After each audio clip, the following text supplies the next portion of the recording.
Hippocratic oath का क्या मतलब है? क्या वो अपने पर्पस को सर्व कर पा रही है? एलोपैथी के डॉक्टर्स को जनरली बाकी मेडिसिन से बड़ा एक एलर्जी सी रहती है और ये कहना कि सिर्फ एलोपैथी ही ठीक है, ये अप्रोच ठीक है या हमें होलिस्टिक मेडिसिन की तरफ बढ़ना ही चाहिए।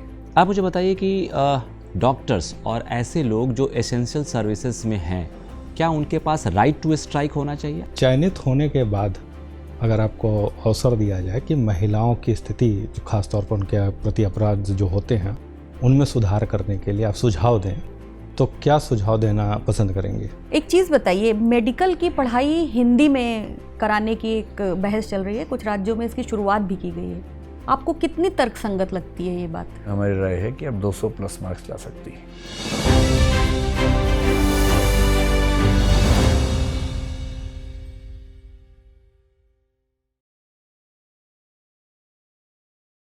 Good evening sir. बैठिए मैम। बैठिए। Thank you sir. आप मुदिता हैं? Yes sir. अपना परिचय देंगे हमें?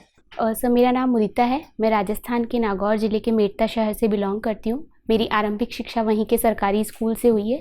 उसके बाद मैंने संपूर्णानंद मेडिकल कॉलेज जोधपुर से MBBS किया। मेरी जो रुचि है वो काव्य पाठ और मंडल आर्ट है और कोविड में मैंने सर्व किया। उसके बाद मैंने UPSC की प्रिपरेशन स्टार्ट की। कोविड में आपने कहाँ सर्व किया?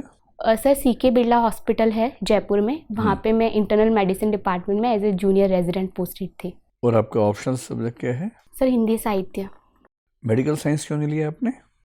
सर मेडिकल साइंस के साथ में मैं जो जनरल स्टडीज़ के सब्जेक्ट हैं उनको टाइम से मैनेज नहीं कर पा रही थी और जब मैं अपने कॉलेज के स्टूडेंट काउंसिल में लिटरेरी सेक्रेटरी थी तो उसी वक्त मेरा रुझान साहित्य की तरफ हुआ, तो ये प्योरली यूटिलिटेरियन अप्रोच से मैंने सर हिंदी साहित्य लिया। आप JR थी, जूनियर रेजिडेंट। क्या हिरार्की है अभी राजस्थान में डॉक्टर्स के? सर सबसे पहले हेड ऑफ डिपार्टमेंट होते हैं, डिपार्टमेंट के सबसे हेड। सर उसके अलावा उन सब सारे डिपार्टमेंट हेड्स के प्रिंसिपल होते हैं। हेड ऑफ डिपार्टमेंट के बाद में प्रोफेसर होते हैं, फिर एसोसिएट प्रोफेसर, फिर असिस्टेंट प्रोफेसर, फिर सीनियर रेजिडेंट, फिर रेजिडेंट और जूनियर रेजिडेंट। ऐसा आपने ऊपर से नीचे की तरफ Yes, बताया। तो जब आप डॉक्टर बन के ज्वाइनिंग करते हैं तो पहली डेजिग्नेशन क्या है आप लोगों की? Junior resident. Junior resident. उसमें रेजिडेंट का मतलब क्या है? सर रेजिडेंट जो बेसिकली वर्ड है उसकी बहुत सारे जो है व्याख्या की गई है, लेकिन आमतौर पर ऐसा माना जाता है कि फर्स्ट ईयर का जो पोस्ट ग्रेजुएशन स्टूडेंट होता है वो वहीं पे रहता है डिपार्टमेंट में ऑल द टाइम, तो he is resident of the department sir, इसलिए। तो क्या जूनियर रेजिडेंट के लिए ज़रूरी है कि वो हॉस्पिटल प्रेमाइसिस में ही रहे? नहीं सर। ऐसा ज़रूरी नहीं है, पर ये ज़रूरी होगा कि किसी भी समय बुलाया जाए तो वो आ जाए। Yes sir. हिपोक्रेटिक ओथ का क्या मतलब है? क्या वो अपने पर्पस को सर्व कर पा रही है?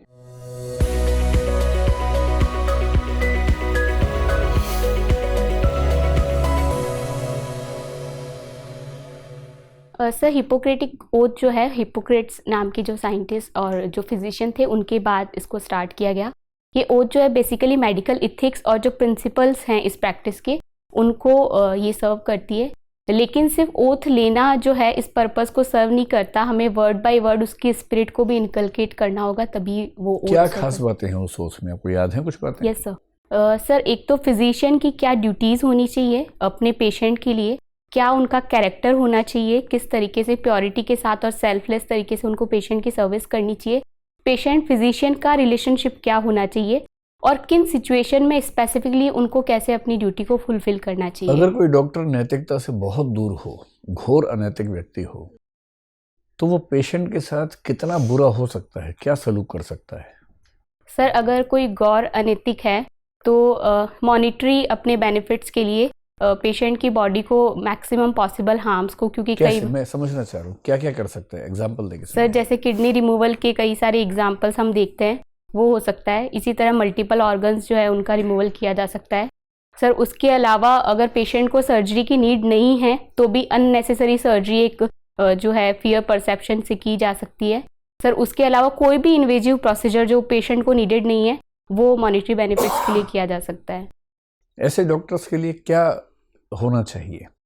क्या हमारे पास दंड के पर्याप्त विधान हैं, और यदि नहीं है तो आपका क्या इस पर रिकमेंडेशन है, और अगर हैं तो क्या हम ठीक से इम्प्लीमेंट कर पा रहे हैं उन चीज़ों को? सर ये जो प्रोफेशन है वो कंज्यूमर प्रोटेक्शन एक्ट में आता है, तो उस कंज्यूमर प्रोटेक्शन एक्ट के तहत पेशेंट जो है अपनी कंप्लेन कर सकते हैं और उसके तहत उनको कंपनसेशन भी मिल सकता है। लेकिन फिर भी इस एक्ट के बावजूद भी मुझे लगता है इसका रिग्रेस इम्प्लीमेंटेशन की जो लैकिंग है उसकी वजह से कई सारे ऐसे अनइथिकल केसेस दिखते हैं। तो मुझे लगता है कि एक नए लॉ की बजाय जो ऑलरेडी हमारे पास लॉज है उनको हमें प्रॉपरली इम्प्लीमेंटेशन के साथ में, अगर इस तरीके के कोई केसेस होते हैं तो हमें एक हार्ड मैसेज के साथ में आगे बढ़ना चाहिए। क्या वजह है कि एक तरफ हम अपने भारत के लोगों को मेडिकल फैसिलिटीज़ दे नहीं पा रहे, दूसरी तरफ मेडिकल टूरिज़्म बढ़ाने के लिए कि बाहर के पेशेंट्स हमारे पास आएँ खूब, उस पर हमारा बहुत ज़्यादा फोकस है। क्या ये पॉलिसी के लेवल पर कुछ गलत नहीं है? सर अगर हम ये देखें तो हम एक आइसोलेटेड अप्रोच लेके नहीं चल सकते कि पहले हम कम्प्लीटली डोमेस्टिक तरीके से इंफ्रास्ट्रक्चर को डेवलप करेंगे फिर हम टूरिज़्म को प्रमोट करेंगे। ये एक साइमल्टेनियस हॉलिस्टिक अप्रोच है। तो सर ये होने से मेडिकल टूरिज़्म क्योंकि हमारी इकॉनमी का एक बहुत बड़ा जो है फ़ायदा करता है, तो सर उससे भी इंफ्रास्ट्रक्चर को सर ये 2 वे अप्रोच है, तो दोनों तरीके से डेवलपमेंट फिर होने का चांस है। क्या वजह है कि मेडिकल साइंस के अधिकांश स्टूडेंट्स आजकल या तो चाहते हैं कि उनको रेडियोलॉजी मिल जाए या चाहते हैं कॉस्मेटिक्स मिल जाए, वो जो फंडामेंटल रिसर्च वाला हिस्सा है उसकी तरफ रुझान कम क्यों होता जा रहा है? सर रिसर्च के लिए फंडिंग एक इशू है, क्योंकि सर जो कोर क्लिनिकल ब्रांचेस है उसमें फंड्स का कोई इशू नहीं आता, आपकी लाइफ सिक्योर है एज ए करियर। लेकिन एज ए रिसर्च स्कॉलर आपकी जो है फाइनेंशियल सिक्योरिटी कहीं ना कहीं वो नहीं देखते हैं। सर दूसरा रेडियोलॉजी और कॉस्मेटिक सर्जरी लेने का या कॉस्मेटिक डॉक्टर बनने की वजह ये है कि ये इमरजेंसी ब्रांचेस नहीं है और पेशेंट से डायरेक्ट कांटेक्ट जिसमें वायलेंस अगेंस्ट डॉक्टर के चांसेस होते हैं वो मिनिमम है, इसलिए सर वो अपनी सेफ्टी को भी ध्यान में रखते हुए ये ब्रांचेस चूज करना चाहते हैं। अल्टरनेटिव मेडिसिन क्या है और क्या कविता अल्टरनेटिव मेडिसिन हो सकती है? सर अल्टरनेटिव मेडिसिन जो एलोपैथिक मेडिसिन का हमारा एक जो मॉडर्न फॉर्म है उसके अलावा कोई भी जो ट्रेडिशनल इंडिजिनस फॉर्म है उसको हम अल्टरनेटिव मेडिसिन में मानते हैं। सर कविता डेफिनेटली सर्व कर सकती है as a form of alternative medicine, specifically जो साइकोथेरेपी और काउंसलिंग्स की हम बात करते हैं या फिर माइंड को कहीं पे भी एंगेज अगर हमें करवाना हो, हाइपर सेंसिटिव या हाइपर एक्टिव जो पीपल होते हैं उनमें, तो वहाँ हम कविता का मदद ले सकते हैं। एलोपैथी के डॉक्टर्स को जनरली बाकी मेडिसिन से बड़ा एक एलर्जी सी रहती है। आपको क्या लगता है कि बाकी मेडिसिन जिनको, जैसे आयुर्वेद है, कई हज़ार साल से प्रैक्टिस में है, होम्योपैथी है, नेचुरोपैथी है, ये हज़ारों साल की प्रैक्टिसेस को पूरी तरह से खारिज कर देना और ये कहना कि सिर्फ एलोपैथी ही ठीक है, ये अप्रोच ठीक है या हमें होलिस्टिक मेडिसिन की तरफ बढ़ना ही चाहिए? सर ये अगर एलोपैथिक डॉक्टर्स पे जिनमें भी ये माइंडसेट रहता है कि सिर्फ एलोपैथिक इज सुपीरियर, सर उसका कारण है कि एविडेंस बेस्ड जो मेडिकल प्रैक्टिसेस है उसको बहुत ज़्यादा वो तवज्जो देते हैं, क्योंकि हमारी जो एंशियंट वे ऑफ मेडिसिन है वो रिसर्च पे बैक्ड नहीं है। लेकिन सर इनको इस तरीके से खारिज करना ठीक नहीं है, क्योंकि एलोपैथिक तो सिर्फ 300-400-500 साल पुरानी प्रैक्टिसेस हैं। जो प्राचीन है वो रिसर्च पे बेस्ड नहीं है या रिसर्च की डॉक्यूमेंटेशन पर बेस्ड नहीं है? सर रिसर्च की डॉक्यूमेंटेशन आज के हमारे पास मॉडर्न फॉर्म में अवेलेबल नहीं है, इसलिए हम उन्हें कई बार खारिज कर देते हैं, बट ये ठीक नहीं है। अभी इसी प्रोसेस में मैंने कुछ डॉक्यूमेंट्स चरक संहिता के पढ़े थे, तो सर प्रॉपर तरीके से जिस तरीके से हम ह्यूमन एनाटमी की जो अभी हमारी बुक चलती है उसमें जो चीज़ें पढ़ते हैं वो सारी चीज़ें उसमें एकदम सिस्टमेटिक तरीके से मेंशन्ड है, तो इस तरीके से खारिज करना ठीक नहीं है। अगले 10 साल में मेडिकल साइंस के सबसे बड़े 3 ब्रेक थ्रू क्या हो सकते हैं? सर स्टेम सेल जो है, स्टेम सेल पे अगर बहुत अच्छा काम किया जाए तो कैंसर का ट्रीटमेंट, स्पेशली जो सेल बेस्ड कैंसर होते हैं वो हम देख सकते हैं। सर जो नॉन कम्युनिकेबल डिजीज़ है, स्पेसिफिकली कैंसर के लिए अगर हमारे पास कुछ वैक्सीनेशन अवेलेबल हो जाए, जैसे हमारे पास HPV वैक्सीन है, तो एक कैंसर के ट्रीटमेंट की हम तरफ आगे बढ़ सकते हैं। सर तीसरा जो पैंडेमिक डिजीज़ेज़ हैं, इसमें बायोटेक्नोलॉजी में अगर कुछ काम किया जाए तो फ्यूचर पैंडेमिक के लिए हम प्रिपेयर हो सकते हैं। प्लेसिबो क्या है?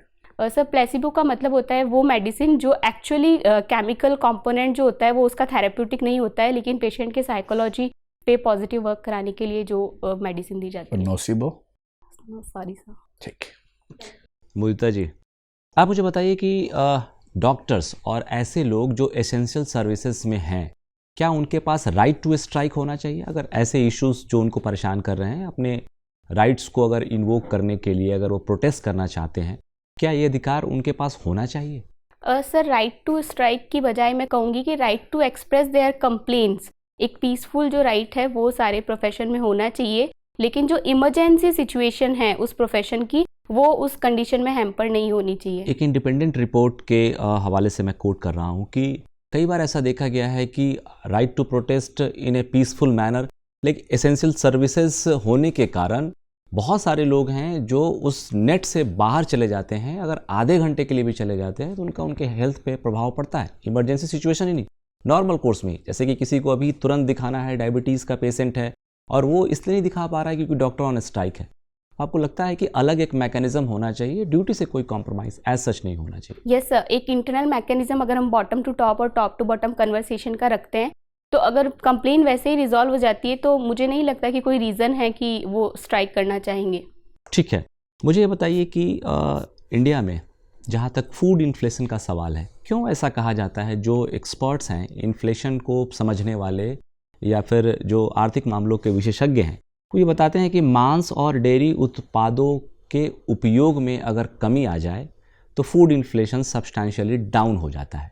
क्या दोनों के बीच में आप रीज़न ट्रैक कर पा रही हैं? सर, नॉनवेज का जो मैन्युफैक्चरिंग प्रोसेस है वो बहुत एक्सपेंसिव है as far as I know, तो मेरे ख्याल में इस वजह से चार्जेस बढ़ जाते हैं। Sorry sir. ठीक है, आप गेस कर रही हैं। Yes, ठीक है, sir. ये एक इंटेलिजेंट गेस है। चलिए कोई बात नहीं। मुझे ये बताइए कि जैसे आपने पढ़ा होगा micro, small and medium enterprises होते हैं, तो ऐसे इंटरप्राइजेस में in terms of investment in machine और टर्नओवर के माध्यम से आप डिस्टिंग्विश कीजिए कि किसे हम माइक्रो कहेंगे, किसे स्मॉल कहेंगे, किसे मीडियम कहेंगे। सर 1 करोड़ से स्टार्ट होता है ये, ठीक है, फिर 5 करोड़ उसका टर्नओवर होता है। हाँ फिर ठीक है, सर 5 1, गुना 10, 20 और 1, 10, 20। Yes sir, sorry sir.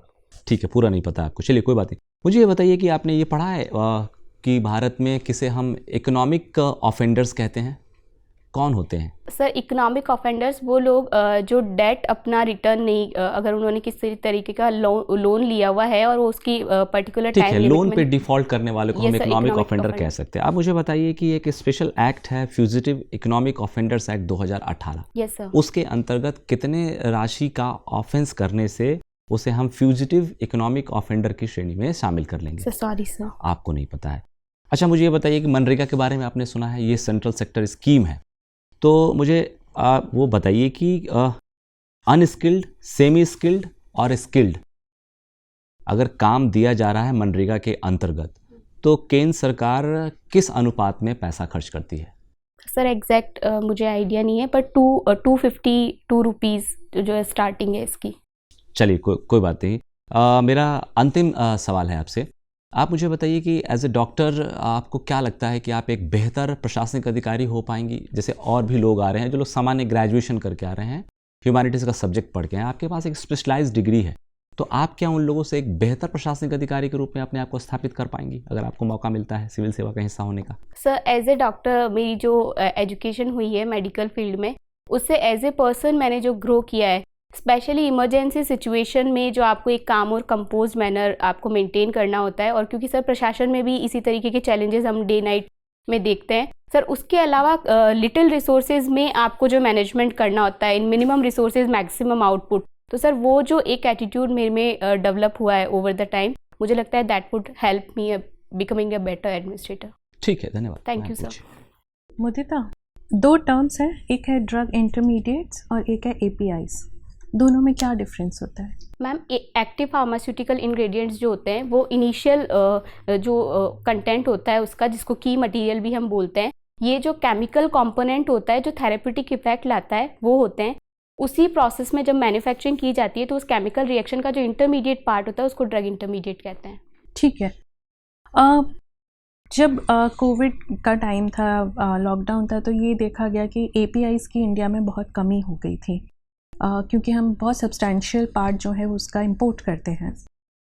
तो ऐसा क्यों है कि इंडिया जो है वो एक तरफ वर्ल्ड फार्मेसी होना क्लेम करते हैं और दूसरी तरफ हम एपीआईज ही नहीं मैन्युफैक्चर कर पा रहे हैं? क्या रीज़न है इसका? मैम, 2001 से पहले इंडिया का जो एपीआई सेक्टर था वो हम उसमें इंडिपेंडेंट थे और इम्पोर्ट बहुत कम था, लेकिन कुछ चेंजेस जो इसमें आईपीआर में आए उसके बाद से हमने मेनली बाहर से एपीआई को इम्पोर्ट करना शुरू कर दिया। कोविड के टाइम पे हमारा 70% इम्पोर्ट चाइना से हो रहा था, लेकिन उस इम्पोर्ट की इंडिपेंडेंस को एंश्योर करने के लिए हमने प्रोडक्शन लिंक इनिशिएटिव जो स्कीम लेके आई, विद इन 2 ईयर्स हम 70% से 58% पे आ चुके हैं। तो मैम मुझे लगता है विद इन 3 और 4 ईयर्स हम इसको 20-30% का टारगेट लेके चल रहे हैं, वो हम अचीव भी कर लेंगे। ठीक है, गुड।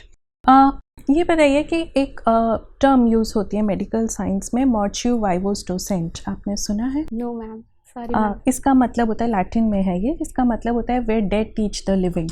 मैम जहाँ तक मैं गैस कर पा रही हूँ, इसका मतलब ये है कि कई बार जो पेशेंट होते हैं, टर्मिनली इल पेशेंट होते हैं, उन पे हम प्रॉपर तरीके से जो ट्रीटमेंट नहीं कर पाते, उसकी लर्निंग से हमें फिर future. Where dead teach the living, not where terminally ill patients teach the living. कहाँ पे हो सकता है ये? आप कॉलेज में? मैम पोस्टमार्टम से मैं इसको कनेक्ट कर पा रही हूँ। कैडेवर रूम में हो सकता है। Yes ma'am. कहाँ पे और आप इस फ्रेज को यूज़ कर सकते हैं अपनी लाइफ में?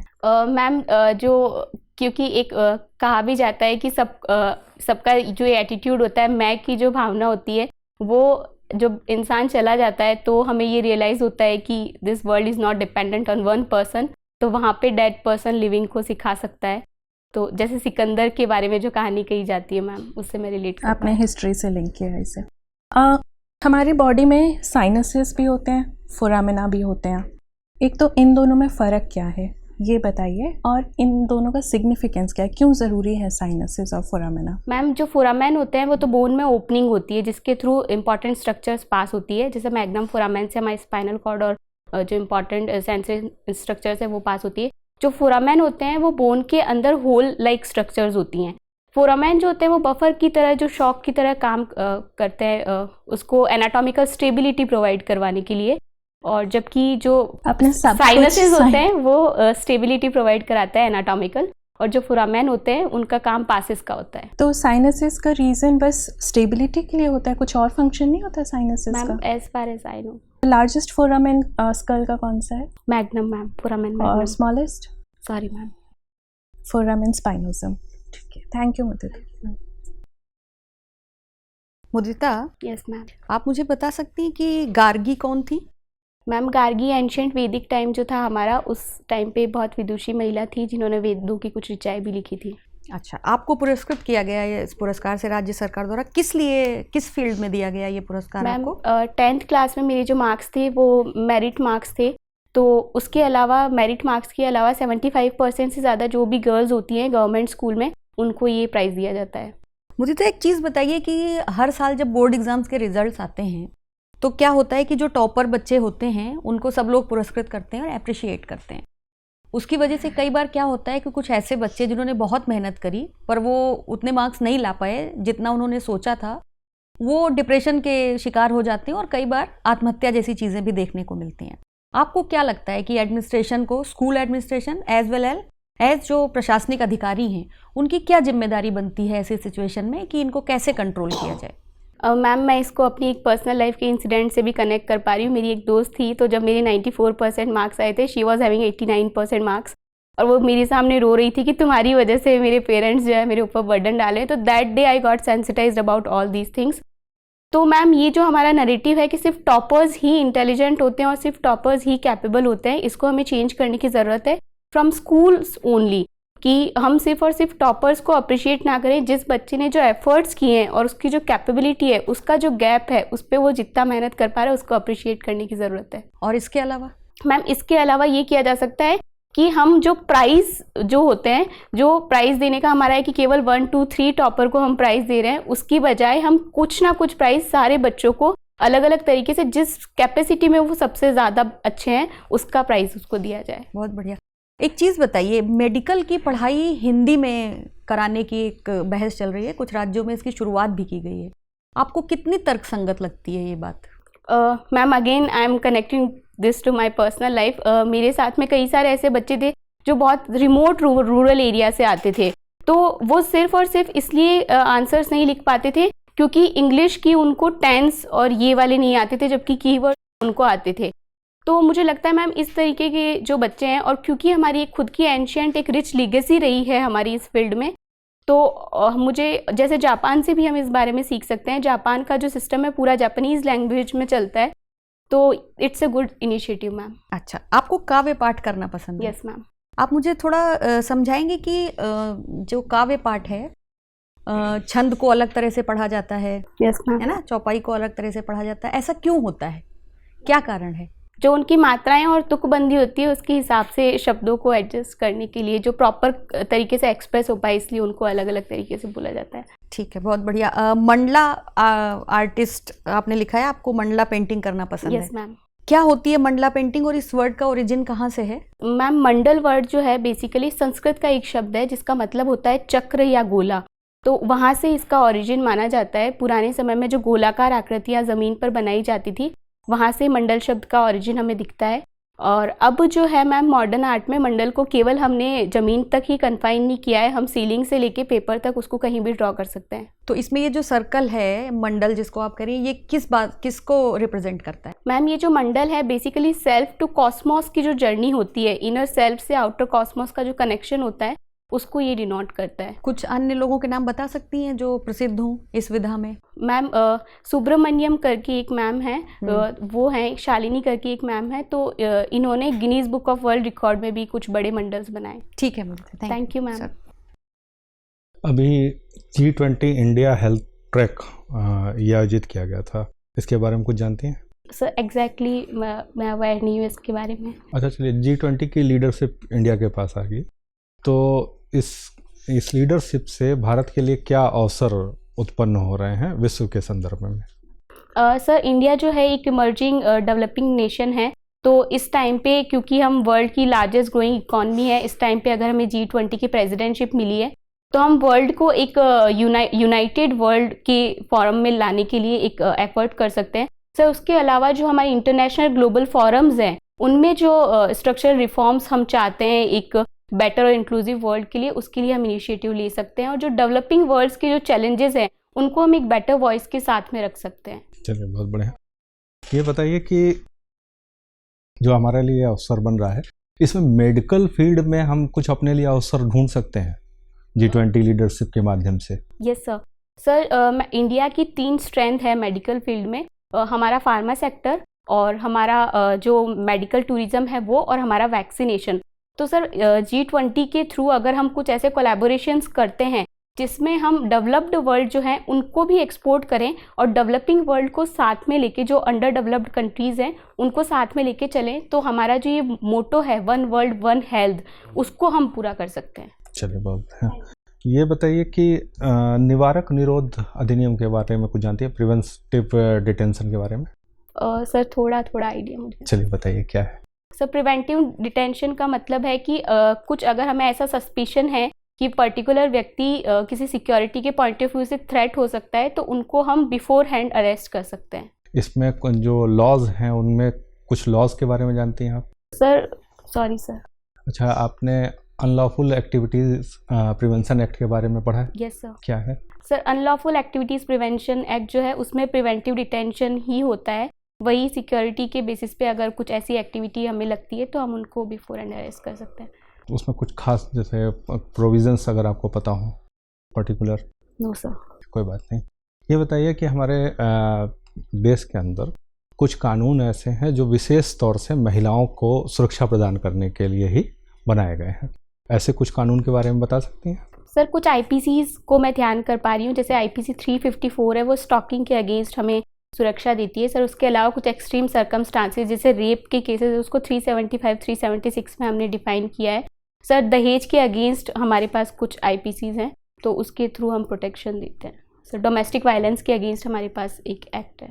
अच्छा, लगातार ये डिमांड चल रही है कि जिस तरह के जो कानून हैं इन जो सामान्य तौर से कई लोग इसको जेंडर बायस्ड कानून भी बोलते हैं, और ये कहा जा रहा है कि बनाए तो ये गए थे सुरक्षा के दृष्टिकोण से, लेकिन इसका प्रयोग जो हो रहा है एक हथियार की तरह किया जाने लगा, नहीं कुल मिलाकर दुरुपयोग दिखाई दे रहा है।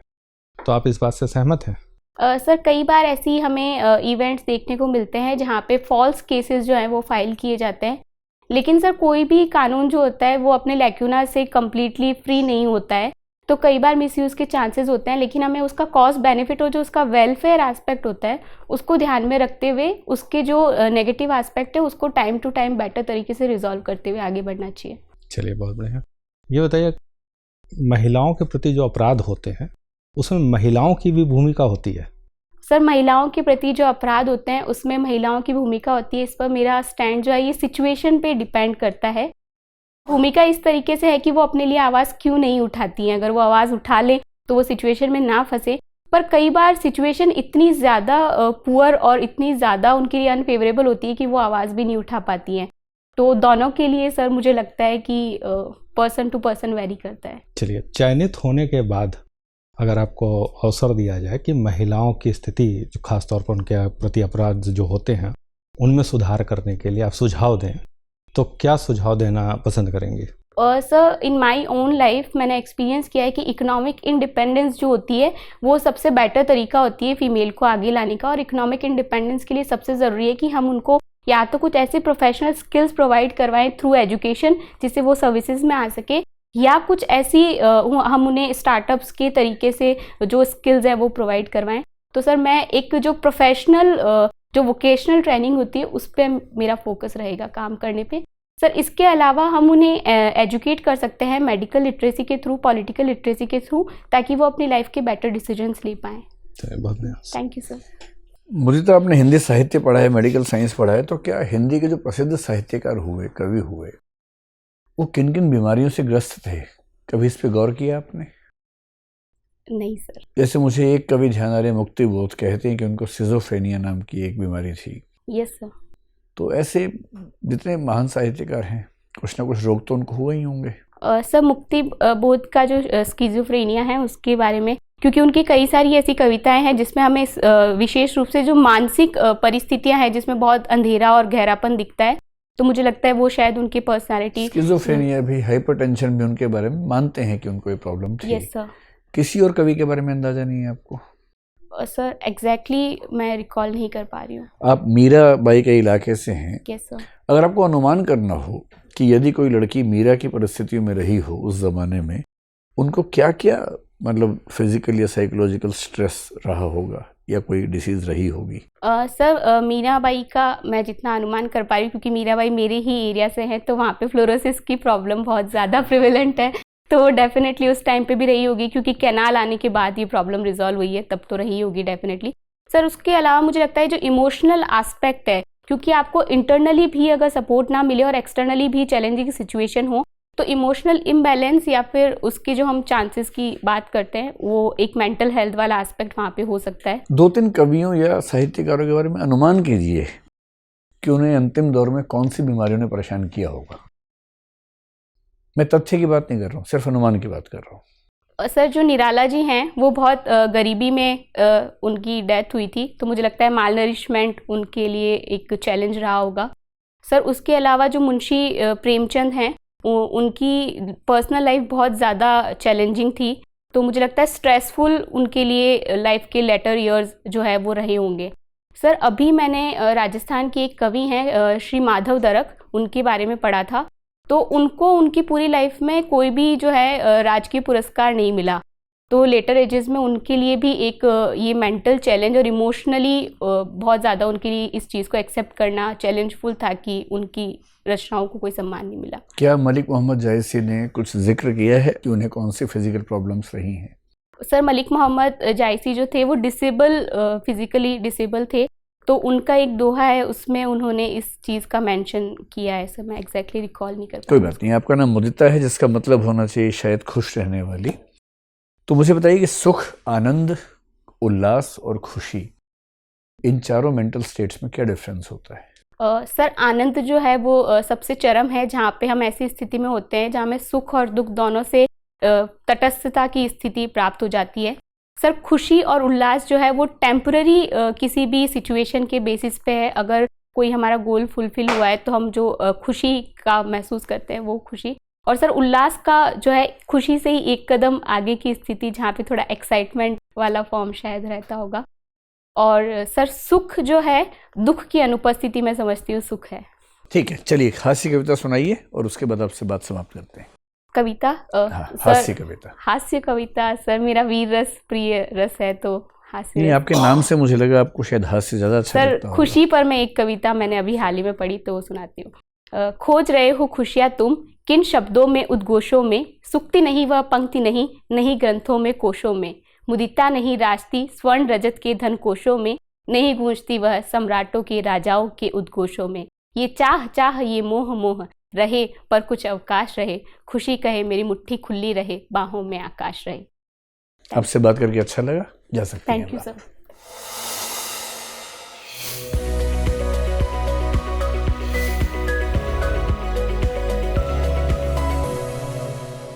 बैठिए। आपका स्ट्रेस कम हुआ कुछ? हाँ सर। हो गया? आपके आने से पहले मैंने सबको हिंट किया था, मैंने कहा ये लड़की आईएएस टॉप भी कर सकती है अगर खुद अपने पैर पे कुल्हाड़ी ना मारे तो कुछ ना कुछ कुल्हाड़ी मारेगी। तो ये सब तनाव में थे कि पता नहीं कैसा होगा, लेकिन ये सब बोले कि आपने बिना बात के डरा रखा था, इतनी अच्छी कैंडिडेट है ये तो आज तो बहुत बढ़िया रहा, बहुत ही बढ़िया। एंट्री में बस मुझे लगा कि आप थोड़ा सा पूछ के आएंगे तो अच्छा रहेगा।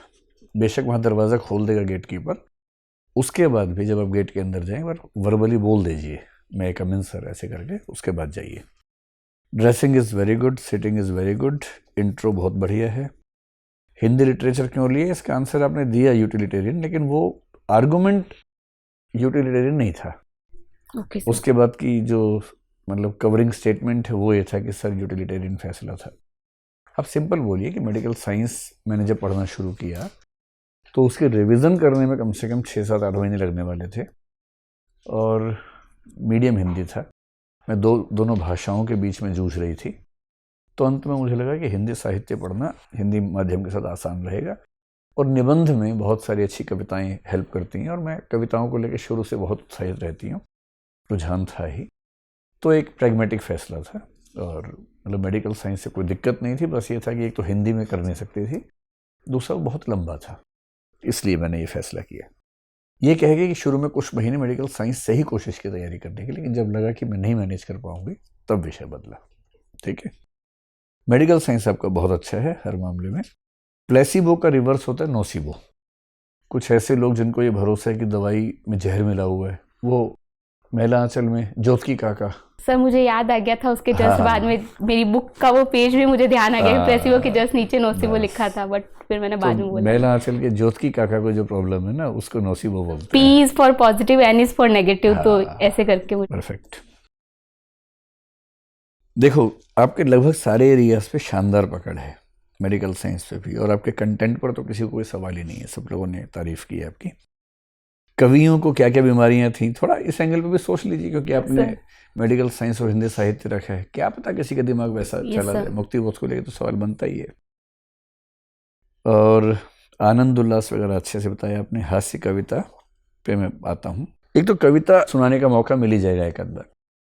कविता एक तो इतनी लंबी मत सुनाइए। Yes sir. जैसे आपने करीब 12 पंक्तियां सुनाई, जनरली 4 से ज़्यादा मत सुनाइए। बहुत ज़रूरी है तो 6 तक चले जाइए, क्योंकि इतनी पेशेंस उनमें होती नहीं है। और ये जो कविता थी इसमें ना भाषा थोड़ी कठिन थी। कठिन है सर। Yes sir. क्योंकि आपका नाम मुदिता है, तो मुदिता से हास्य कविता वाला भाव आ सकता है, आनंद वाली हंसी वाली कविता। तो 1-2 हास्य कविताएं छोटी सी तैयार कर लीजिए। कोई दोहा हो, गज़ल की पंक्ति हो जिसमें हंसी खूब आती हो, क्योंकि वहाँ बड़ा कम मौका मिलेगा। और 2 लाइन सुना के ही मेंबर्स को एकदम ऐसा कर देना कि सोचे क्या सुना दिया है, ये इस कविता में प्रभाव नहीं आ रहा है। जी सर। अब जो कुछ और कमियां बताने की बात है वो देखो। अब expression is the only area where we have to work. Language आपकी जनरली बहुत अच्छी है। कहीं कहीं ऐसा लग रहा है कि आपका इंग्लिश का यूज़ थोड़ा एक्सेसिव हो रहा है, इंग्लिश वोकेबुलरी का। कहीं कहीं सेंटेंसेस इंग्लिश में, जो कि अच्छी बात है। लेकिन एक एग्जाम्पल के तौर पे मैं आपको हिंट कर रहा हूँ। प्रिवेंटिव डिटेंशन एक्ट पर आपने जो सेंटेंस बोला है, रिकॉर्डिंग में देखिएगा उसको। Yes sir. ऐसे वाक्य में ना ये समझ नहीं आता कि मीडियम कौन सा चल रहा है, और ऐसे शब्द जो हिंदी में उपलब्ध हैं वो भी अगर आप अंग्रेजी में लगातार बोल रही हैं तो किसी के मन में दुविधा हो सकती है। तो कुछ वाक्य ऐसे थे, उसको देखना है। इसके अलावा सॉरी कहने का तरीका आपका बड़ा अच्छा है, थैंक्स कहने का तरीका बड़ा अच्छा है, लेकिन जो अकेली दिक्कत है, मतलब फ्लो अच्छा है, स्पॉन्टेनिटी बढ़िया है, लिंकिंग बढ़िया है, लैंग्वेज बढ़िया है, लेकिन एक दिक्कत जो हम सब ने फील की, कहीं कहीं स्माइल थोड़ी ज़्यादा है। और वो कहीं कहीं ज़्यादा होने की सेंस यहाँ तक है कि जब कोई दुख की बात चल रही है वहाँ भी स्माइल आ रही है, जो चुभ सकती है किसी को, है ना। तो आपके मन में ये बैठा है कि स्माइल ज़्यादा करना है, वो ठीक है, लेकिन कभी कभी जहाँ सीरियस मामले वहाँ तो स्माइल एकदम नहीं करना है। तो स्माइल, वो लॉन्जाइनस ने कहा है कि औदात्य के लोभ में औदात्य छूट जाता है कई बार।